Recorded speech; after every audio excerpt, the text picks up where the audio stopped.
welcome back to today's video. Today is Monday, April 29th, 2024, and today we are going to be talking about RFK Jr. and Donald Trump, as Donald Trump now rails against RFK Jr. in a new post on Truth Social, dubbing him a wasted protest vote here.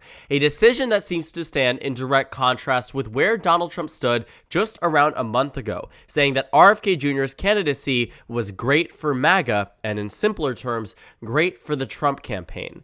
And this comes really at no surprise, as the RFK campaign is now openly looking to source Trump voters as their newfound base. The Democratic Party has gone on complete offense for the past couple of months here, going so far as to get RFK's family members to publicly endorse Joe Biden, including RFK Jr.'s siblings. Now, in a direct attack on him, it seems as if the Democratic Party was very quick to act on the side of RFK Jr. Months ago in February, we saw that the DNC had made a concerted effort and continues to make a concerted effort to attack RFK Jr. and paint him as a spoiler. But Republicans seem to be a little late to the game. Donald Trump again touted that RFK Jr. was great for MAGA and great for Donald Trump here, and said that he only peeled voters away from Joe Biden. And that may have initially been the thought and consensus amongst both Democrats and Republicans, because when RFK Jr. first announced his candidacy, he in fact was not an independent, someone who, campaigns on this idea of declaring your independence here. He was a Democrat and continues to be left-wing on practically every issue, with the exception of a couple that make him stand out if he was to ever run as a Democrat again, but now seem to push him more towards the center here and as an alternative to both sides of the aisle. And RFK Jr. isn't just now courting Democrats. At one point in time, the campaign very much was centered around going against Joe Biden, winning in that primary, serving as someone who could be in opposition to President Biden, but still aligned with core Democratic values. And that's where he started. But where he ended up was significantly more to the right. His chosen VP choice here is not a staunch Democrat. And so RFK Jr. has well positioned himself to a point where now in national polls, he is polling around 11% nationwide, better than any third-party candidate, even dating back to 2016, going back decades even. Based on the numbers today, he would in fact be the best performing third-party candidate since 1996. And that was with Ross Perot, who had, guess what, a tremendous impact on the general election. But looking at now at Donald Trump making attacks against RFK Jr., it goes to show that the Republican Party is waking up. I remember talking about this just actually a week ago when we discovered that the Republican Party was internally beginning to worry about RFK Jr. being on the ballot here. And they honestly have really strong reasons to. In a head-to-head matchup, Donald Trump leads Joe Biden by just 0.3% less than in a multi-way race here. And the narrative has been constantly that Donald Trump can win in a multi-way race, but would lose in a head-to-head race.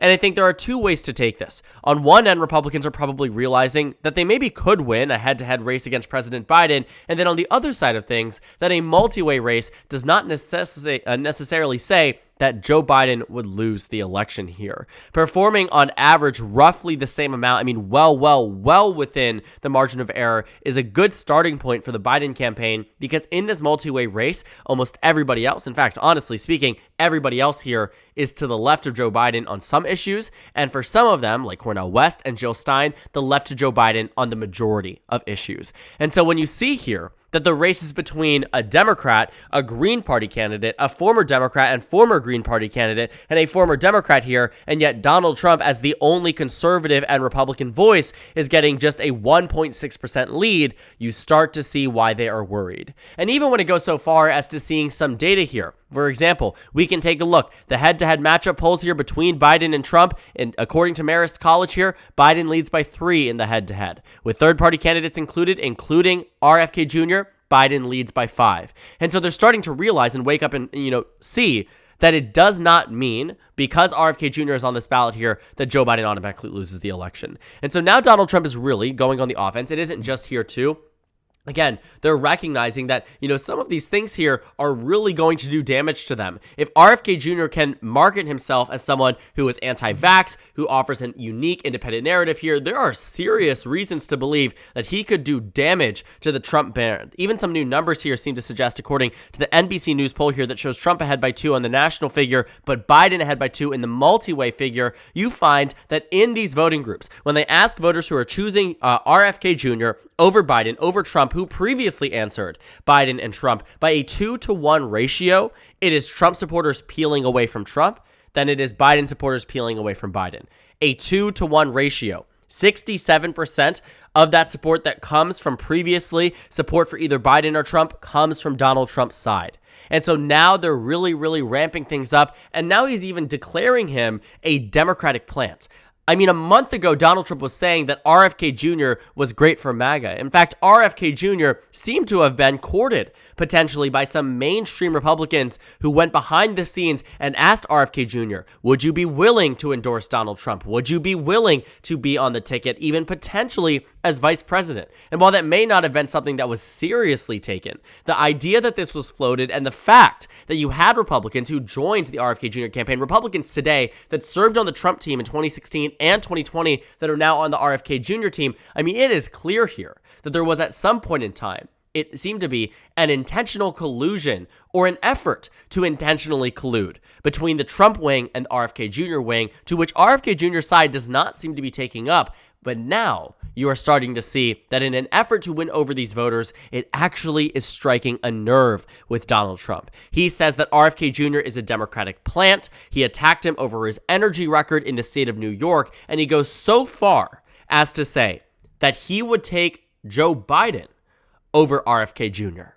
And so this really is going to shake up, I think, a lot here, and also do exactly what we talked about a week ago when we said that now Republicans are starting to turn on RFK Jr. For a long time, there was heavy encouragement from the right about challengers to President Biden from the left. There was this idea that if they supported candidates like RFK Jr. and Dean Phillips and Marianne Williamson and pushed them further, pushed voters in the uncommitted category, pushed voters in the Democratic category, pushed voters to those in that direction, it would show President Biden as weak and thus weaken him for the general election. And now I think Republicans are starting to realize that that was the wrong decision. The Trump team would not do this if they thought that it was not politically advantageous. As much as President Trump does like to comment and tweet on his own things, RFK Jr. is probably not at the forefront of his mind right now. He certainly has been briefed and discussed by many people like Chris LaSavita, who are the campaign managers or the prominent figures in the Trump campaign that advise Donald Trump on what to do and when to do it here. And I think they're saying this is an alarm bell, that if this was to continue and persist through the summer, RFK Jr. could not only do damage, but do more damage than what he is currently doing. Because it started out being something that pulled away from Biden, then it turned into something that is pulling away from both, and now some of the data is suggesting, in a more consistent trend line here, that it is impacting Trump more than it is impacting Biden. Of course, the averages here do show, though, in contrast with what I just told you, that Trump performs better here. But I want you to ask, in some of these instances, especially the ones where you are starting to see Donald Trump, start to do worse in these head-to-head matchups, they often ask this question: who are you coming from and why are you supporting RFK Jr.? And a lot of the times, these are Trump voters that align on the right wing. They're not the independent voters. They're not the centrist-leaning voters. Many of them are right-wing voters that are done with Trump, but would easily take him over Biden. I mean, that's not even a question, but they're done with him to a point where they could say, conceivably, that RFK Jr. would be a better option. That RFK Jr. embodies them, especially on some core and key crucial issues. Things like vaccine mandates, things like requirements related to COVID-19, or even just trust in science in general here. RFK Jr. made a name for himself because he was standing up very publicly as a prominent Democrat, as a Kennedy against the COVID-19 vaccine. And given some of the comments that he has made in the past too, some that make him significantly more controversial on the Democratic side than the Republican side, that is what attracts them. If you're wondering what type of Democrat is attracted to RFK Jr., it actually isn't that surprising. Young voters seem to be the most likely to support RFK Jr. on the Democratic side, and a lot of that has to do with the fact that they believe, when asked about it, that Joe Biden is too old to lead the country. They believe that there needs to be a shakeup on the Democratic side, and what name do they know, recognize, and love? On the Democratic side, that's a Kennedy. And so that's why Democrats are doing everything they can to discredit RFK Jr., to get his family out on the campaign trail advocating against him here. And that's why Donald Trump thought, and many Republicans thought, that Democrats were unilaterally the only ones worried about what was happening on the RFK side. But evidently, they're not. As more and more things seem to be questioned about whether or not RFK Jr. will make it onto swing state ballots, safe state ballots, it really just depends.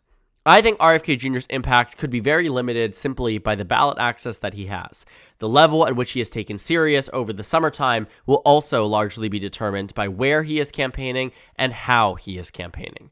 For right now, it seems that the RFK Jr. side is willing to take in people from both sides of the aisle, and I honestly don't see that changing that much. But what I do see in the future is a decrease in support for RFK Jr. as now both members of the left wing and the right wing are mobilizing and weaponizing their big names and their biggest allies to go after RFK Jr. If there's one thing here that there seems to be agreement upon between Donald Trump and Joe Biden, is that RFK Jr. should not be running. And whether you agree with the sentiment that other parties should be attacking independent candidates rather than their direct adversaries, I mean, that's something that could be up for debate. But fundamentally, elections are about winning. Fundamentally, for both sides of the aisle here, their effort is to win over the other. They don't care about how they do it. And so when they see someone who comes into this as a threat, as much as RFK Jr., genuinely speaking, might be someone who offers an alternative, it's the same thing that reinforces the two-party system and has maintained the two-party system. Third-party candidates are not viable, and candidates make that known. People like Donald Trump go out and say it is a wasted protest vote. And that's honestly a very similar sentiment that is echoed across this country on both sides of the aisle. And so I'm interested to see, especially as the summertime moves into the full swing of the general election, where is RFK Jr. in 4 months from now? Where is he in 5 months from now? Where is he in October of 2024? Because if his numbers look like this, if I was a Democrat and I was a Republican, even regardless, I would be worried because it leaves so much up in the air in candidates who voters are only knowing this time around. The benefit is that a lot of these voters have voted on these two before back in 2020. But also, I think, too, these numbers are never 100% correct, especially when it comes down to just high-level national data.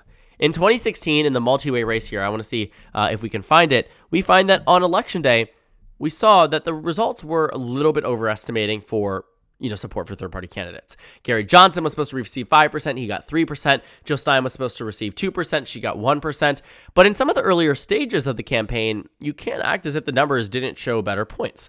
For instance, right around August of 2016, Gary Johnson was at 8.6%, 8.9% nationwide, 9% to eventually perform with 3%.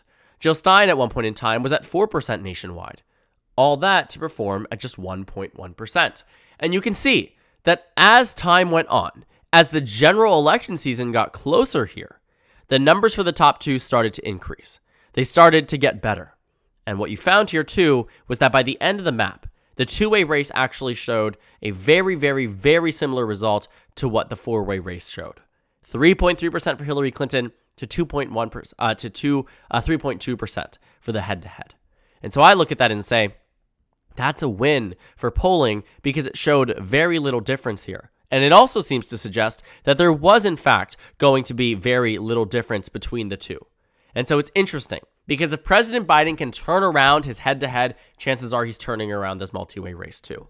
What was once perceived and thought of as a slam dunk way to secure that President Biden loses re-election by the fact that there are these third-party candidates that are members of the left wing, that are involved in Democratic politics, left-wing organizing, whatever it might be.